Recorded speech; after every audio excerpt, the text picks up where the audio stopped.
On Hard Facts. It's time for the big hard fact.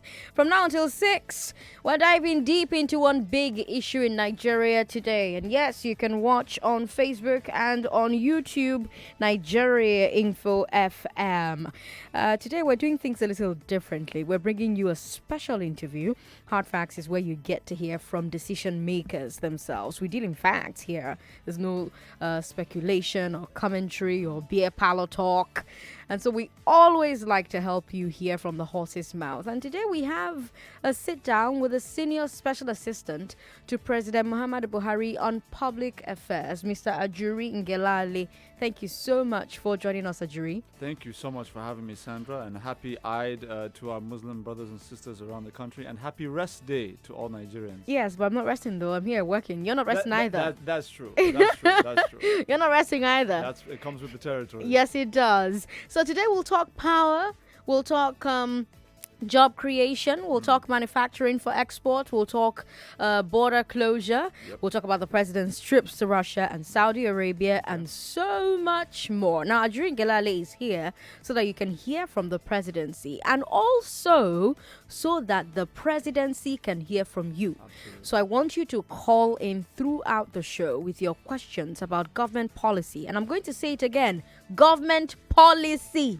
Ajuri isn't here to talk politics, nor are we here to debate about rumors and conspiracies. Let's stick to the hard facts, okay? Let's ask him about the policy issues that affect you. I'm going to start by asking you, Ajuri, how are you enjoying the job so far? Well, I don't know that I've gotten to take time to enjoy it so much as really apply myself to it. I think it's just been a very busy experience. I've enjoyed the interactions with Nigerians so far, and one of the things that gives me a lot of optimism about the future of the country is as we've gone on, as we have engaged in the kind of dialogue that we've really worked hard to start, rather than the traditional monologue that has been the government to civilian population relationship. I've noticed a kind of a warming up, whereas, when you start, there's a lot of skepticism, a lot of side eye, a lot of even abuses, but I think gradually as we've increased the interaction, we've seen more, just genuine discussion about the country, about where people want the country to go, and most importantly now about where this administration is taking the country. What would you say has been the most challenging part so far? Well, I think the biggest thing is the historical context in which I have assumed this office, and that is that for decades we have a civilian population that has been lied to, that has been serially misinformed by several administrations. They've been told, for example, that there will be 40,000 megawatts by 2020. That hasn't happened. They've been told that there will be judicial reform over the last 20 years. That has not happened. There are just a lot of things that governments have told Nigerians that have just not come to pass. And so now, no matter how honest you are, no matter what good you're doing, it's very difficult to convey that message to Nigerians at a time when they've been so thoroughly deceived for such a long time. So I think that trust gap is something that we have to, we're still working to bridge. And ultimately, what is going to solve that is for Nigerians to see the completion of what we have began in terms of all the infrastructure projects we're doing and all the things that we're going to get to during this program. A lot of my listeners have been quite excited since they heard that you were coming, Ajuri. Part of the reason is they keep saying the president does not do enough media chats to explain his policies or his decisions. You're a journalist, Ajuri. Right. You know we love to hear directly from officials. Right. Wouldn't you tell the president to have more media chats? Well, I think it's a multiple. So there are multiple aspects to this, right? On the one hand, we say, that clearly the president has come out during, say October 1. We see the speeches. We see, May 29. We see those kinds of speeches. I think Nigerians are used to that, but I think the media chat format probably has been something that Nigerians have been talking about because it gives you that sense of interaction with the president, or at least between him and some journalists. I think it's 2019. Right. Donald Trump is on Twitter. So is our president. Our president is there, yeah. And I think there's this perception that he doesn't actually do it. There's this idea that there's some guy behind, There's some no guy? smartphone. Well, I'm not saying that there's no guy. I'm saying that it's not only that guy. I'm Okay. saying that So there's several guys. Oh, no. He knows what's being posted. He knows what is being posted on the things that on the issues that handles. Yeah. Okay. Yep. All right. Well, we don't have the president here, but Yeah. you're here. So I'm Yeah. going to ask you questions I would have asked the president in a media chat if I was one of the journalists that he agreed to talk to. Please do. So let's start with the policy that so many Nigerians are discussing today, the border closure. Yes. Nigeria's land borders are currently closed That's on right. instruction from the executive. That's right. This is the first time since the closure that we have an official from the executive Really? here. Yes. Oh, wow. So my listeners Okay. need to, they need me to ask you, what are the policy reasons for the border closure? Okay, very good. Thank you for that important question. Let me just start by saying, as I've gone around the country to engage with our people, particularly on radio, one of the kind of trending questions that I've gotten is the question of the timing. Why did the border closure need to come first? Why weren't there a series of other measures that could be taken before we now arrive at the border closure? That's generally the idea that's out there, the question that's out there. And this is what I want our listeners to understand. This multi-billion-dollar criminal smuggling racket involves a diverse mix of government functionaries within our border countries, a diverse mix of port officials within those countries, a diverse mix of policy makers and elite businessmen in Asian countries. And there is no organization, as it were, that has a face, that has a hierarchy that you sit down with and you say, please, sir, we would really appreciate it in Nigeria if you would not illicitly smuggle your items into this country. That conversation is not possible to have with faceless people who are engaged in criminal racketeering and smuggling. That's number one. What does that mean? That means that in view of that, you have to take the action to determine the extent to which these smugglers have saturated and penetrated your market, the Nigerian market. So the only way to know, for example, and we get caught up in the rice conversation, but we're talking about pharmaceuticals, we're talking about weapons, we're talking about oil, we're talking about toys, we're talking about textiles, we're talking about a whole lot of stuff that completely and totally undermines our local producers in all of these areas. Now, you start with the border closure because once you do that, you're able to immediately determine, like I said, the level of penetration of these guys into your market and how much market share they controlled in terms of rice and all these other goods. Now, once you're able to assess that, you're able to now say, all right, if in rice, for example, if we are now producing 70% of local demand, right, then that means, let's just say 30% was now held by the smugglers. We now can say so because, just hypothetically, because we have taken this decision, right? We have seen the results.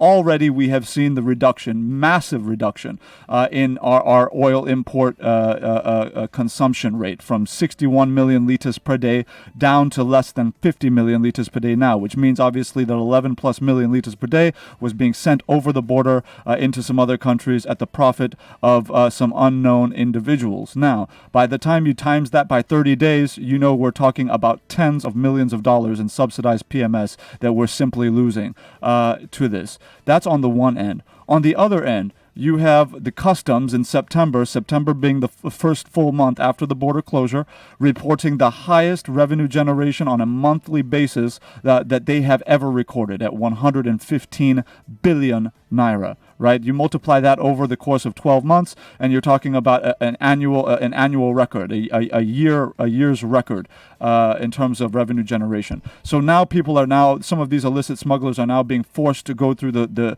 legal importation route through our ports, paying the excise duties and customs levies, etc. So, with all of that said now, the challenge is this: what's next?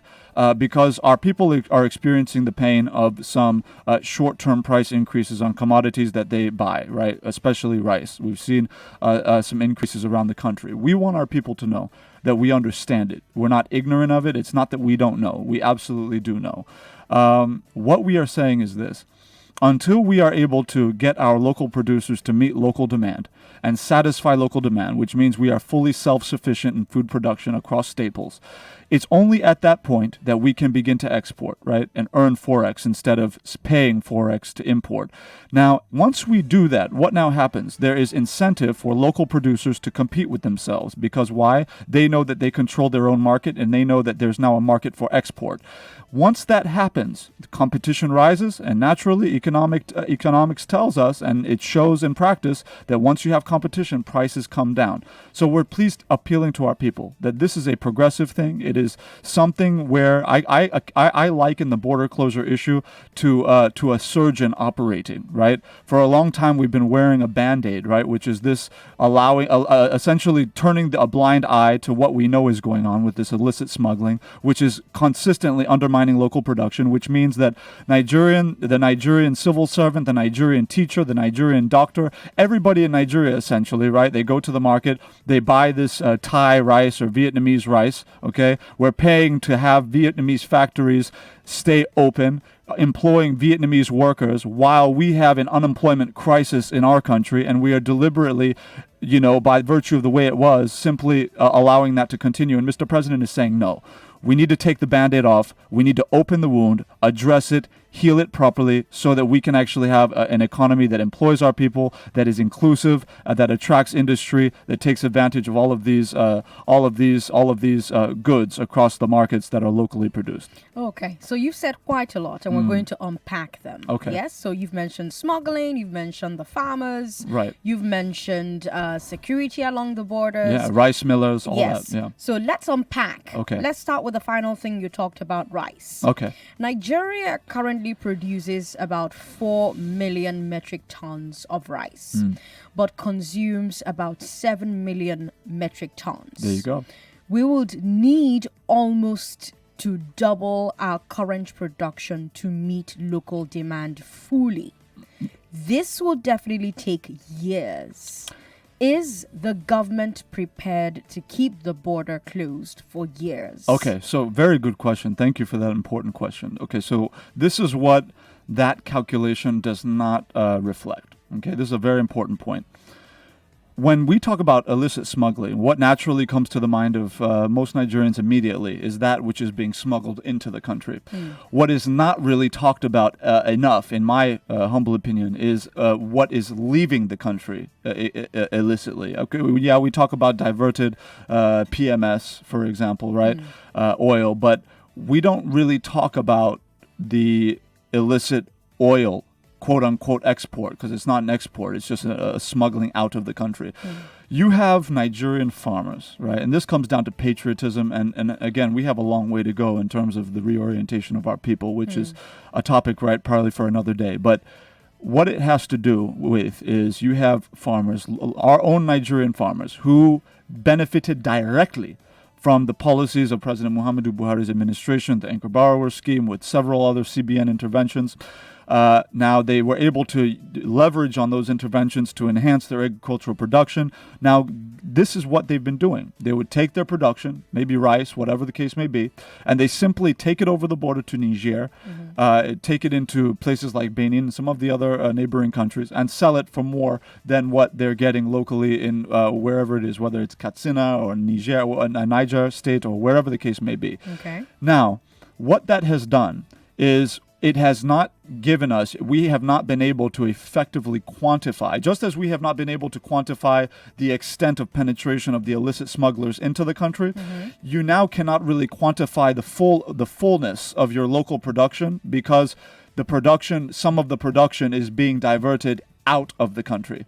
What the border closure has also done, in effect, in summation of what I'm saying, is that we've been able to now stop the illicit outflow of our own producers to ensure that they do the right thing, which is to make sure that we get to a point of self-sufficiency by them selling to our people before they begin to go out and sell it to others. So the government is asking our farmers that to give the rice that they're making to Nigerians only? Yeah, no, not give, sell. To sell, yeah, right. Yes, that's what I mean. Yeah, to sell the absolutely. rice that they're making to Nigerians only. That is right. Until we meet our self-sufficiency. We need to get to the point where we're fully feeding ourselves. For example, the idea is, why would you be paying? Where's the economic sense in that? No, it's a very straightforward thing. If you have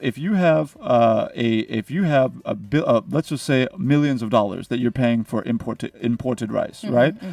And you have producers who are producing locally, some of them on government-owned rice mills, for example, right? Because these are farmers. They take it to a mill, it gets processed, you know? So when you have that going on and you have illicit movement, illicit outflows, what we're saying, in just the same way we're saying it to importers, there's a process for export. How long is it going to take to achieve self-sufficiency? Now, depending on the analysis that it's ongoing, right? Because we're talking about, we have to remember here, the closure went into effect when? The last week of August, thereabout, right? So we're about 2 months essentially into this thing, or almost getting to 3 months. So an analysis wasn't done before the closure? No, that was my original point. My first point was that you cannot conduct an analysis, right, until you have closed, you have locked away the flood, you have stopped the flood, right? You have to stop the flood before you can now assess the damage that the flood has caused. But all of the data that came from the National Bureau of Statistics said the rice was coming in, not going out. No. That you're talking about inflows, right? These are two different issues. Outflows don't have anything to do with illicit smuggling into the country. These are two different issues. We've had the agriculture minister, the last one especially, Chief Oboh, came out serially. I mean, it wasn't a hidden thing. Nigerians were told openly that this is a problem that we're having, that we have farmers who are diverting products out of the country without going through legal export processes. There's a legal import process, a legal export process. If you're going to go through a legal export process, you're free to do so. We're not going to stop you. But you're not going to divert over a land border, illicitly outflow your product, especially those which you have produced on the basis of government interventions against the economic well-being of Nigerians in the country. Let's talk about sufficiency. So you have foreign competition not the only reason of our rice production being low, right? So, for example, there's also the lack of machinery. Yeah. According to FAO, the number of agricultural tractors in Nigeria is estimated at 22,000, right? Compared to 1 million. And it really may not even reach that level. Now compare that to 1 million in China and 2.5 million in India. Exactly. When you weigh the machinery against the amount of farmland we have and farmers, you get 0.3 horsepower per hectare. Meanwhile, India has 2.6 horsepower per hectare.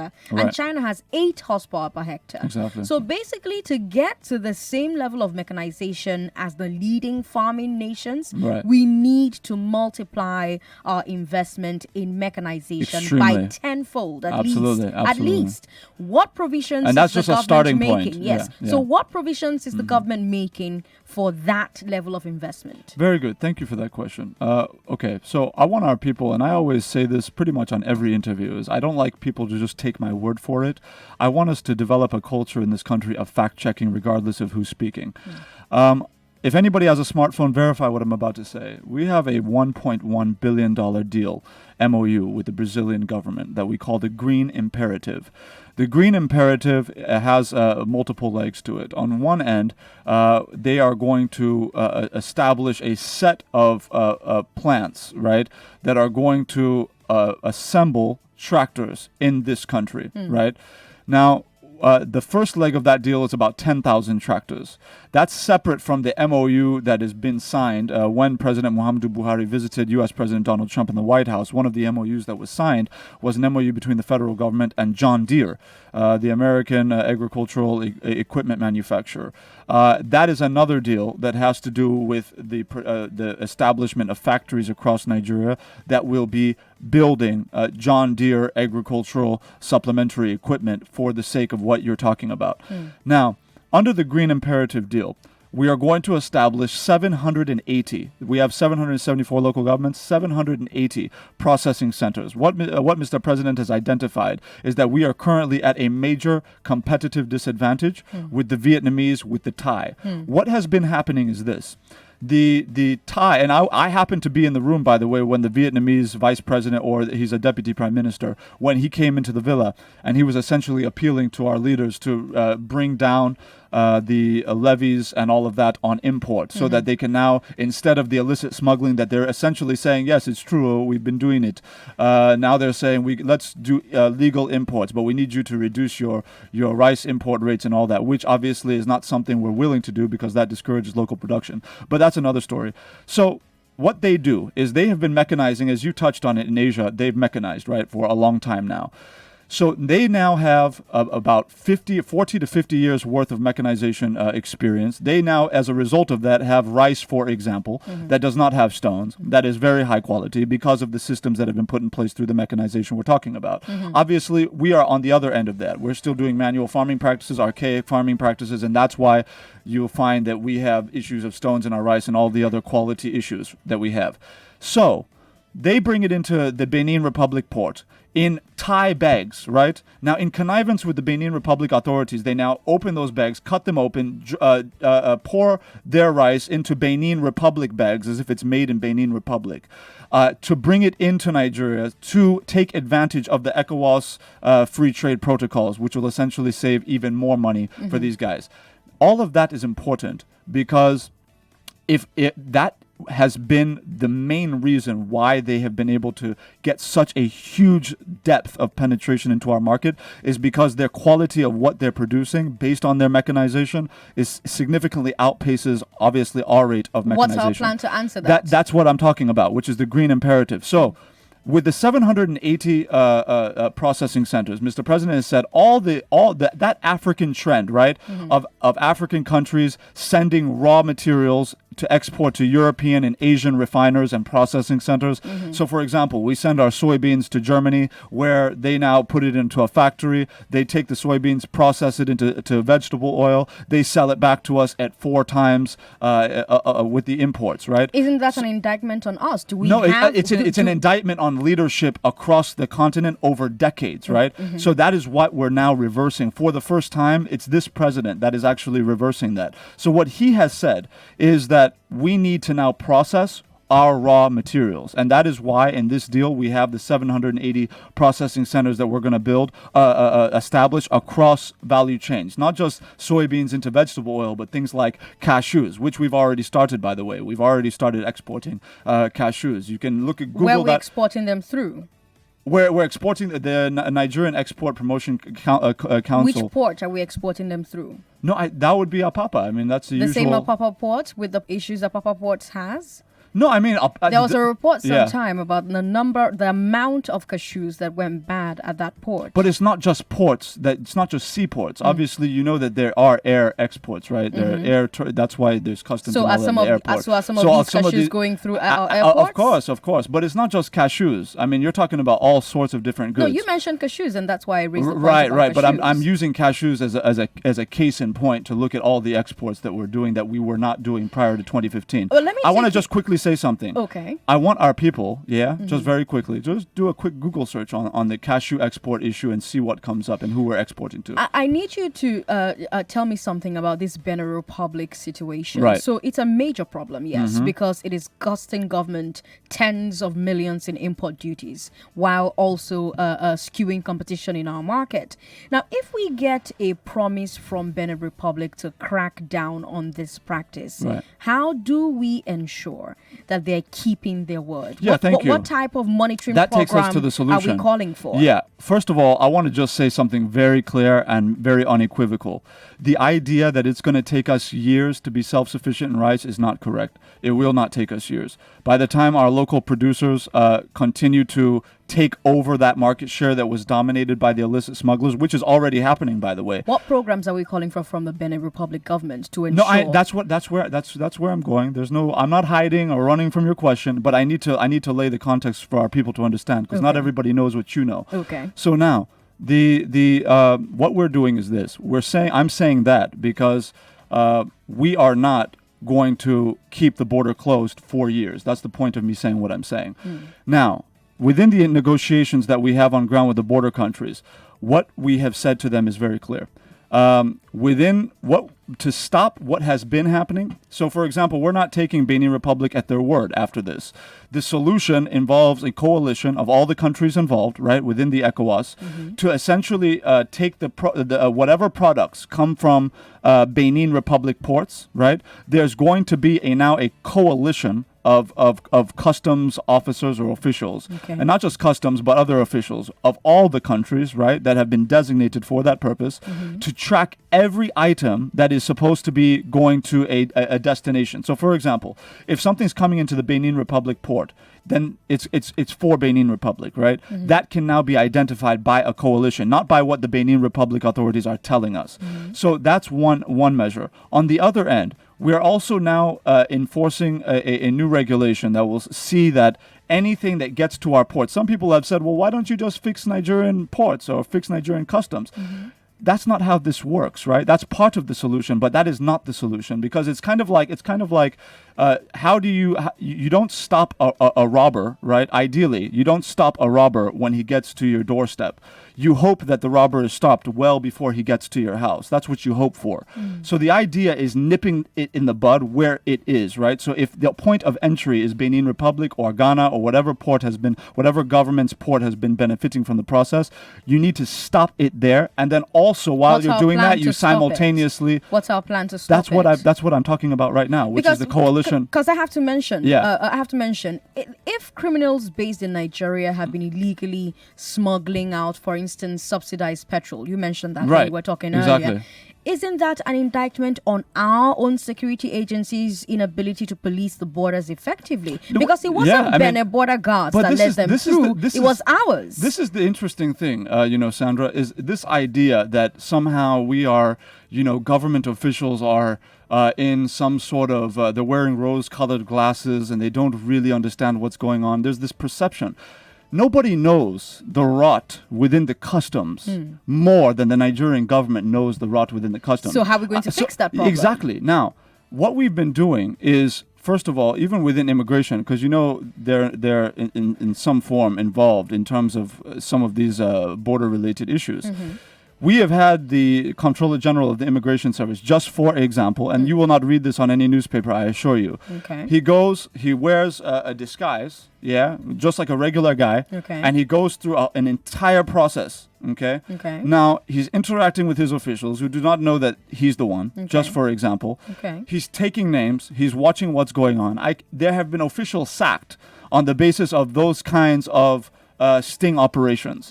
We have that going on, not just the Comptroller General himself, because he can't be everywhere. He's just one man. He's just one person. So you have to have multiple people involved in these kinds of sting operations. So what's the plan for when we reopen the border? Because but you that's said we're not going it. to That's reopen not it. the border. I need to be able to land my points. That's just one measure. The other one is to be able to get the technology, because we have to bring about a technological backbone that will enable us to effectively police our borders. We know that men alone cannot do it. That's why we always talk about the United States, the most developed economy and the most developed defense in the world. They are having problems with what? Border control, right? Surprise, surprise. So how much more in the developing country context? The issue is we need to have, the president has already put out a directive on the use of drones. For example, we're going to have a drone unit that's going to be dedicated to border control, particularly on these routes that are economically strategic. So there are a number of things along that line. But I think ultimately the issue comes down to the border will not open until what happens? Until we have a set of agreements, right, that are not just word-based, that are fact-based, that can be verified by the officials of all the countries. That's what we've put forward, and we've made it clear to our friends, because we're not here to antagonize anybody. Ultimately, we want free trade. What we don't want is illicit smuggling. So as soon as that has been agreed to, the borders will open, and Nigerians should experience the difference. Okay, let's take a quick break. We'll come back, take your calls, and move right on to power. Yep. You're listening to Hard Facts on 99.3 Nigeria Info. We've got the president's senior Senior Special Assistant on Public Affairs, Mr. Ajuri Ngelale. Start sending in your questions via WhatsApp 080-959-75805. Also. You can also send it via Facebook, where this conversation is streaming. Yes, you can see a radio now. So get on Facebook and get on YouTube, Nigeria Info FM. Nigeria Info 99.3 on Facebook, Nigeria Info FM on YouTube. 99.3 Nigeria Info.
You are listening to Hard Facts with Sandra Ezekwesili and Aghogho Oboh. Aghogho is not here, he's on leave, so it's just you and I. Hello Lagos, good evening. I'm talking to the Senior Special Assistant to President Muhammadu Buhari on Public Affairs, and I want you to talk to him as well. So call us on 01277 0993 if you're female, 01277 0993, that's your line. Everybody else call us on 01277 1993 2993 3993, 01277 1993 2993 3993. Please let me just tell our people, this one no be APC PDP matter. This is Niger. This is all about Nigeria.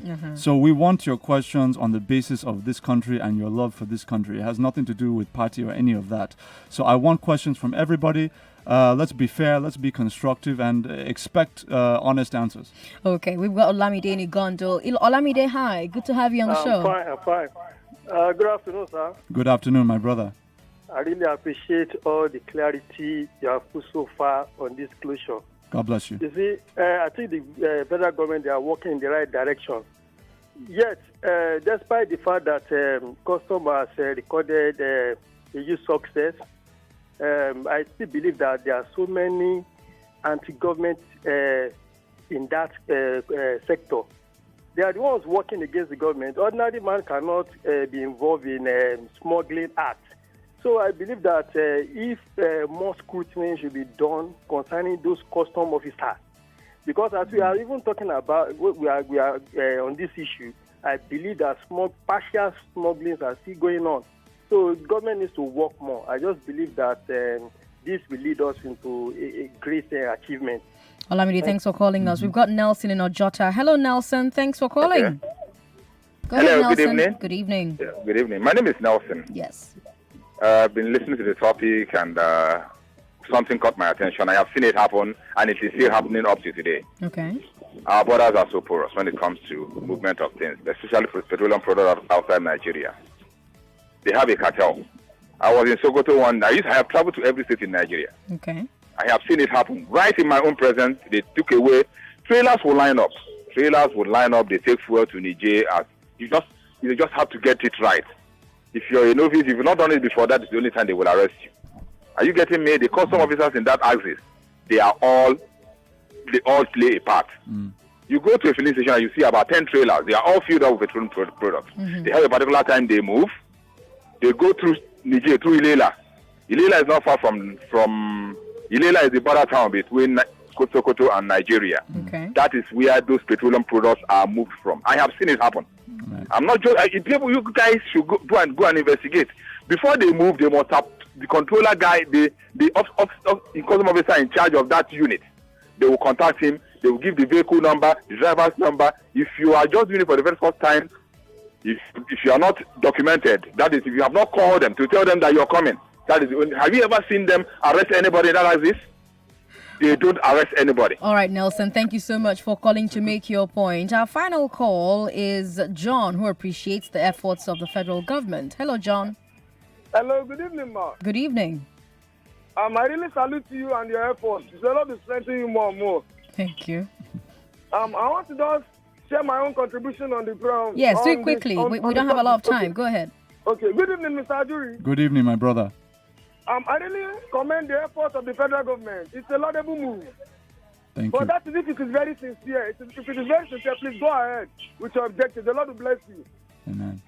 But my question is that, because I am a rice seller, the Nigerian rice that we are selling is very, very expensive. What is the reason? I thought that by now it should have been cheaper than what you expect. So that's just my question. All right, John, thanks for calling. Let's allow you to take three of them at once. Yeah, well, just very quickly, my good friend raised a very important point, which is that you still do have instances where people are able to get goods through the border. In fact, you see the pictures coming in pretty much on a daily basis on Facebook, where you'll see, for example, a lady who was stopped by customs at the border coming out of a car, and out of her brassiere she's pulling out the bags of rice and all of that from her belt and all of that. So we know that this is going on. We also know that there's a very severe crackdown. So we're not in any way telling Nigerians that so far we have a perfect zero in terms of zero entry, zero illicit outflow, right? We're not saying that at all. What we're saying is we have curtailed it so substantially that the kinds of figures that we have seen before have been dramatically reduced. And that's why you see people at the level of head of state weeping about what Nigeria has been able to achieve with this border closure. On the other end, I just want to very quickly say that there's also been a directive to my friend's point about fuel being diverted out. There's been a directive which is getting a lot of pushback, as you might imagine, by several actors. But the president has ordered that fuel can no longer go to filling stations around the borders.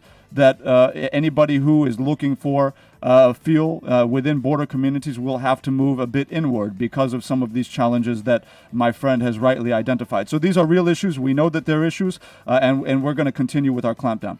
On WhatsApp, Achille Achimugu says Ajuri talks about building about 780 rice processing centers, right? No, not rice processing centers. Processing centers for all agricultural goods, of which some will be rice. And then he says, shouldn't we have built these centers first, scale our production before placing a ban on importation? Also, in time past, we've had this type of border closures, but as soon as it's reopened, we go back to status quo. Work done zero. What measures are in place to avoid such reoccurrences? Good. It goes back to my first statements, which is that you cannot have local production incentivized at a time when a huge market share, right, is being overtaken by this inflow of smuggled items. So what we're saying is this. For example, let's just say you build processing centers, right? Which, by the way, this deal with Brazil, these things take time to occur. They don't, deals of this magnitude don't just happen overnight. The negotiation started with the President Buhari's administration, and it was that deal was finally negotiated and signed by this administration. So these things take time. So closing the border was kind of like putting the cart before the horse. No, absolutely. It's the opposite. I'm surprised because I've literally taken time, like 30 minutes now, to explain why it was important that we did that first. If we produce processing centers, let's just assume that we did what my friend said. Let's just say we magically were able to make some processing centers appear without any negotiation with any other country that would be involved. If we did so, right, and we still have illicit smugglers bringing in about 30 or 40% of our rice, right? Rice that is of a higher quality because it's coming from nations that have already mechanized their agricultural processes, right? So we're already at that disadvantage. Now, how do you incentivize the farmer? How do you now incentivize the off-taking rice miller? And now how do you incentivize ultimately the sale of those items, the processing of those items, when higher quality goods have already established their route in your market? That is why I want our people to understand this. That is why we had to close the border first, so that we can open up the space for our local people to mechanize and process our goods for our own export out of the country. And that's why we are establishing, like I said, the 6 agricultural quarantine service labs that will ensure standards equalization and ensure that we're not sending rice into our market and other markets that have, for example, stones in it. Okay, let's talk about power. The administration has been making a lot of moves in that sector recently. In July, the president announced a deal with German company Siemens to increase our power supply to 11,000 megawatts by 2023. Right. Now, the terms of the deal as announced are quite broad. Would it be accurate to say that Siemens would be involved at all points of the electricity value chain, from generation through transmission to distribution? Okay, so they're bringing power solutions for all value chains, but not at equal level of input, right? So, just for example, and I want to just quickly tell our people how this works specifically. So, because one of the biggest questions I get when I talk to people around the country is this: we've seen this before, right? We were told several times that we would have power that never came. So, what makes this different? And so what I want our people to understand is that previously, a presidential administration will take billions of dollars out of the excess crude account, plant it somewhere, plant it in some government agency headed by some MD, right? That MD will now issue out a whole bunch of contracts to wives, nephews, cousins, and brothers of different officials, right? Nothing gets done, or not much gets done. We have a situation where under the NIPP, you had somebody, one contractor. Things different this time. Yeah, I'm coming. I need to say this though for our people to really understand what happened. Yeah, but we're trying to stay away from the politics. Let's focus on the policy. No. This is not a political issue. This is a development issue. When you pay $2 billion to one contractor, and 12 years later, that's 100% payout, by the way, and 12 years later, it's only 40% completed. That's a development problem, not a political problem. Yes, but I want us to focus on this particular announcement. So I'm coming. The reason why I said that was not to play politics. The reason why I said that is because Nigerians need to understand what happened before, how the procurement process happened before, as opposed to what's happening now. And that's where I'm going to. I think you made the point when you said you've heard this before. Why is this different? Now go ahead to tell us why this is exactly. Now different. that's where I'm going right now. Is this. It's a government-to-government deal, first of all, right? You have the German Export Credit Agency that's offering an 80% facility. That means 80% of the total project, right, is going to be funded by the German Export Credit Agency, or a facility from them. 20% is counterpart funded from the Nigerian government. It's not going through a ministry and all of that. It's going straight from the Federation account to the German government, that 20%. That has already been placed in the 2020 MTEF, which has been approved by the National Assembly. Okay. 61 billion is the Naira, is the counterpart funding. So that is going to be sent once the budget is assented to in January. Okay. Now, that's number one. Number two, that the funds from the German Export Credit Agency are not being paid to Nigeria. Those funds are being paid directly from the German Export Bank to Siemens in Germany. Okay. So it's literally going from the German government to Siemens. So now, the entire procurement, the entire finance, the entire budget has been removed from Nigerian bureaucracy. Okay. Now, with that, what has Nigerians may ask the question, so how do they know what to do and where to put what, right? Over the course of the last 6 months, there was a technical audit, a forensic technical audit that was undertaken. They went in conjunction after some stakeholder engagements with the owners of the privatized distribution companies. They took a tour of all of the distribution infrastructure in the country, every part of the country. They were able to do a forensic analysis of all the infrastructure and say, this is where we need upgrades, this is where we need reconstruction, this is where we need new construction. These are the Siemens power solutions that we're going to install here, there, and everywhere. On the basis of that, they now drew up all the items that were going to be required, right, for them to come and install. They now present that to the government. The government now approves, right, in conjunction with the privatized distribution owners, for example. And then that's now from July 2020, which is about 7 or 8 months from now, they begin installation. From January, they begin manufacturing in Germany of those items. So now, all in all, how does the roadmap work? The first phase is distribution. The reason why Mr. President decided, he said, look, we're not going to spend billions of dollars trying to generate power right now when our people cannot receive the power we're already generating. We're already generating 7,000. We're already able to transmit 7,000, but the grid keeps collapsing because our distribution companies can only receive and distribute about 2,500. So let's address distribution first before we get into the other issues. So now phase one runs until December 2021. So we're telling Nigerians openly so that they can hold us to account that according to phase one of the Siemens roadmap, by December 2021, we would have risen distribution capacity from the current 2,500 to 3,000 megawatts to 7,000 megawatts so that we can fully receive the power that's already generated and transmitted into the homes and businesses of Nigerians. Absolutely, it is. Absolutely. And it's not hidden. It's not coming from Ajuri and Ngelale. The president said it in his speech. He said it openly for Nigerians to hear. So that's number one. Number two is phase two, which is, like you said, by 2023, you're generating, transmitting, and distributing 11,000 megawatts. Now, how do you do that? Part of it is we already have projects at an advanced stage that are going to be finished. So, for example, we have the 215 megawatt Kaduna power plant that's about 86%, and we're continuing to tidy that up, to wrap that up. Then we have the 700 megawatt Zungeru power plant that's been in construction over the last 8 years or so. We're going to hopefully wrap that up very soon as well. So right there, you have almost 1,000 megawatts. Then you have Siemens is bringing in a new technology that's going to take all the gas that has been wasted. In fact, it's been used essentially to destroy our communities in the Niger Delta. They're now going to take that flared gas, they're going to divert that gas, capture it into a special capture plant that they have specifically designed for flared gas. And that flared gas is now going to be channeled through this facility to generate power, to be sent to power plants for power generation.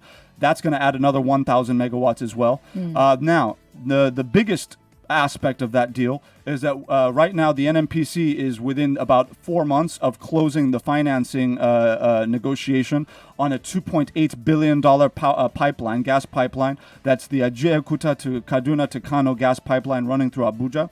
Now, the reason why that's important is because under the Siemens roadmap, we are going to simultaneously, as the pipeline is being built, we are going to simultaneously build 3 power plants on that pipeline. One in Abuja, one in Kaduna, and one in Kano. Each of them will be 1,350 megawatts, right? So by the time you put those 3 together, you have about 4,000 megawatts of additional power. Siemens was able to construct a 14,000 megawatt power plant in Egypt in less than 3 years, which was engineering history. So this is not something that needs to be long and dragged out and all of that, because again, the finance mechanism ensures that we don't have the kind of bureaucratic slowdown and corruption that has stopped previous moves. So 2021, we're keeping our eye on Distribution. You. Now, on the December. on the president's visit to Russia, Yes. he also got a promise of technical assistance on electricity from President Putin. Russia is one of the world's leaders in natural gas delivery through its state-owned company Gazprom, right? So they've Amongst promised others. Yes, they've promised in principle to assist us to develop our natural gas infrastructure. You just talked about pipelines. This will allow us to supply more gas to more gas turbines and therefore generate more electricity. Right. Now, the Russians want to help us boost our natural gas delivery. Will Right. they be helping us revive our gas master plan from the previous administration, or is this administration going to develop a new plan? No, first of all, when you say the gas master plan of the previous administration, I wonder what gas master plan you're referring to, because the one that we are working on is something that we put together ourselves. In fact, it was this administration, it was the president. You know, as somebody who was the founding chairman as the Commissioner of Petroleum Resources in those days of the NNPC, a lot of the gas pipelines we currently have today were built under his watch over those 3 years. The reason why that's important is because moving forward now, he has seen that the world is moving away from oil, that by 2040, oil as a commodity as it is now is just not going to be there. So what he has done is he's executing a strategic pivot to gas, because gas is not going anywhere. It's always going to be viable because Europeans are always going to warm their homes, etc., etc. Part of the beauty of the new Ajeokuta to Kaduna to Kano gas pipeline is that he's building it as the short-term component of a long-term vision, which is going to take that across Niger Republic through the Sahara, it's the Trans-Saharan pipeline, into Algeria and Tunisia, so that we can be supplying Algerian and Tunisian industry with gas supply. And that's going to be really a central pillar of the future Nigerian economy. But this is very, very key. Sorry, you asked the question on What plan are they gas. going to use? To do what? What plan are they going to use? The gas master plan from the previous administration? Oh, yes. Or this No, you one? asked about the And Russians. you said, Yes, and that's you right. said Yes, thank you. that the one you're using is the Right. one that you created. No, yes? that's absolutely correct. So that's part of it. The other one is we're extending the West African gas pipeline that currently runs through West African states. We're going to extend that up to Morocco in conjunction with the Moroccan government. We've already signed the MOU. Feasibility studies have been done. And so that's going to start construction as well. So we want to have two pipelines that are going to be supplying the whole West African sub-region, number one, into Morocco, and then one that goes straight up into the Trans-Saharan. Now, you may ask yourself, why do you need two? Why don't you just connect the one that will be going through Algeria and Tunisia over west to Morocco? The reason why you need two is because Mr. President understands, and this is part of the long-term vision of Mr. President, is that once we get the West African gas pipeline up into Morocco, what now happens? We're working with the Moroccan government to now make that to cross through the Atlantic up into Western Europe. Why? Western Europe wants to run away from reliance on Russian gas.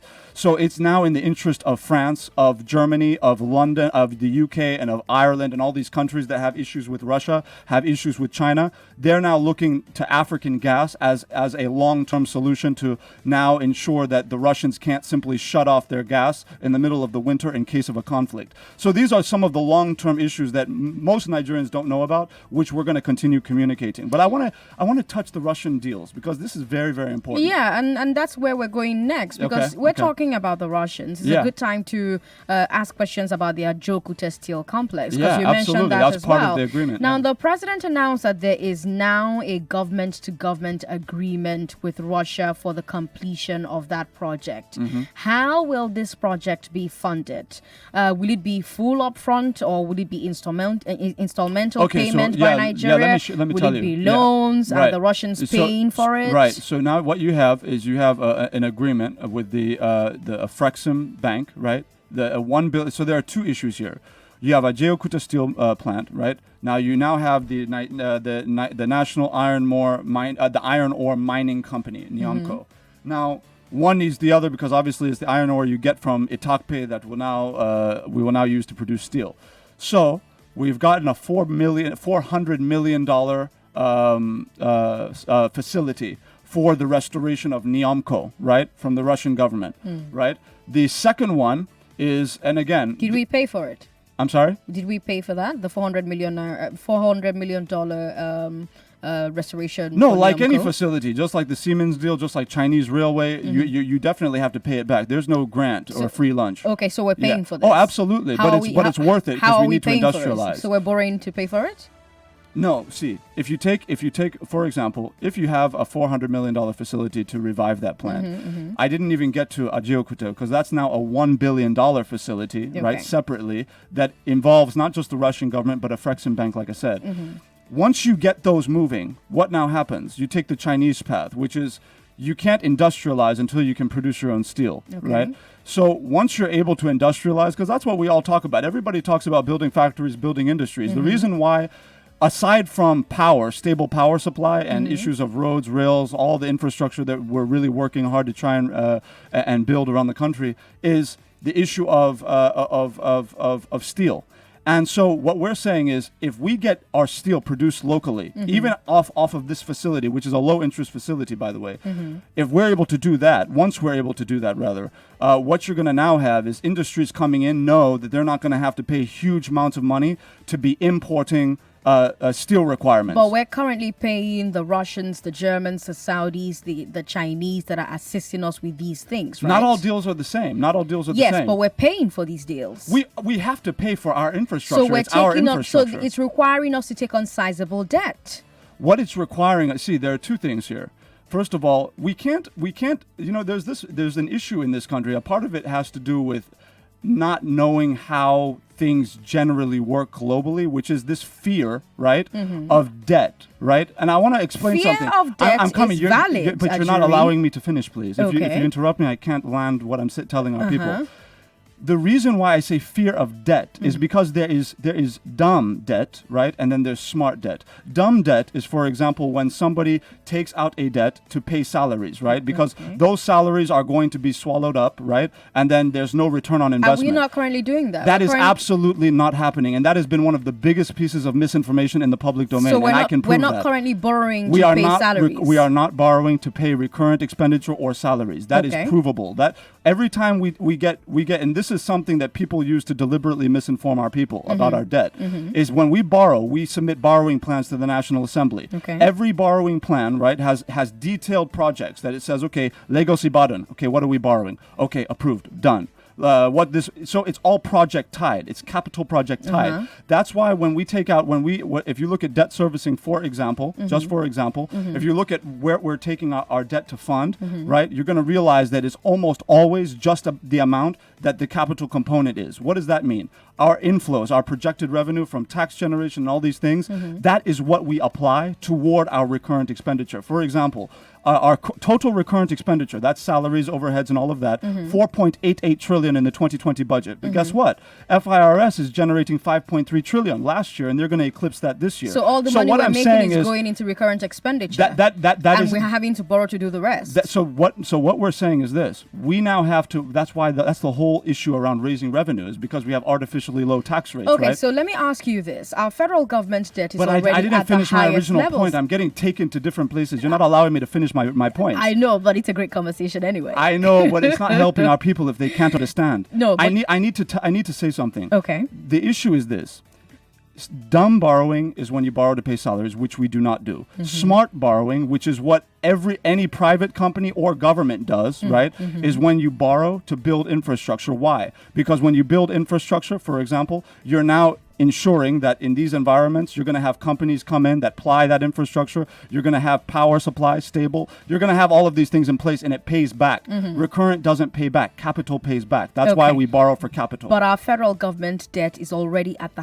highest level since we received debt forgiveness in Obasanjo's second term. We already have staggeringly high debt servicing bills every year. We're already planning for a 2 trillion naira budget deficit This next is 2020, year. right. How much more debt can the federal government take on sustainably, Ajuri? Okay, well, this is the thing. The way that you have have mentioned it, right, is a pretty alarming way to mention it, right? It's not alarming? No, I'm saying anybody who understands the economics of this in a sincere way, anybody who really understands, and I'm not saying this because I'm in government. I said the same thing as a journalist. Okay. If we understand the dynamics of what our GDP is, what our debt our debt is, right, and what we're spending on right now, we would come to appreciate that President Muhammadu Buhari has already come out and he has said, look, there's going to be a debt ceiling beyond which we will not borrow, right? I want our people to know this because many people don't know this. The World Bank is very clear that any country that goes beyond about, I think it's 50% debt to GDP is in an unhealthy territory. Why is it, my sister, for example, that the World Bank and IMF and all these people come out and they say that Nigeria's debt is not too high? But at the same time, they're saying we shouldn't borrow like crazy. Nobody's saying go and borrow. No, that's not what they're saying. But they're saying outrightly that Nigeria's debt is not too high. Is it because they're stupid? Of course not. It's because they know that currently our GDP is $400 billion, right? Our current debt to the dollar is about $84.2 billion, right? That equates to about 21% debt to GDP ratio, right? If you look at Ghana, for example, they're at 68%, and other countries are well beyond that. The reason why I say that is because President Buhari has put a ceiling at 25%. That is well beneath the World Bank threshold. So what we're saying in essence is this. When this administration came into power, and I want our people to please verify this, because our people have actually been lied to, that President Buhari has doubled the national debt, when in fact that is verifiably false. When Mr. President came into power, our debt, right, was 12 trillion naira in naira terms, but we know that it's expressed in dollar terms, right? So if you divide that by 180 naira to the dollar, what you'll get is about $64 billion.